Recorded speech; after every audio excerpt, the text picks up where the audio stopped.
मरियमको र मार्थाको भाइको मृत्यु हुँदाखेरि सारा परिवार व्याकुल भएर बस्दाखेरि प्रभु येशू जानुभयो र त्यो परिवारमा सान्त्वना आएको छ।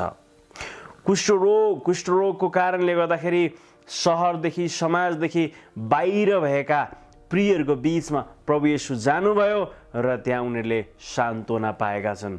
उनीहरूले शारीरिक चङ्गाई र सामाजिक चङ्गाई दुवै चङ्गाई पाएका छन्। मेरो प्रियहरू, जब जब हामी व्याकुल हुन्छौँ प्रभुको अनुग्रह हाम्रो जीवनमा प्रशस्त मात्रामा खनिन सुरु गर्छ।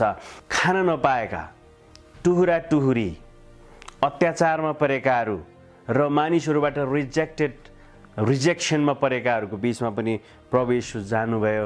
उनीहरू व्याकुल थिए र प्रभुबाट उनीहरूले सान्त्वना पाएका छन्। मेरो प्रियहरू, 38 वर्षसम्म रोगले ग्रस्त भएको एकजना पक्षाघातीको बीचमा प्रभु येशू जानुभयो र उहाँ जानुभएपछि त्यो व्यक्ति निको भएको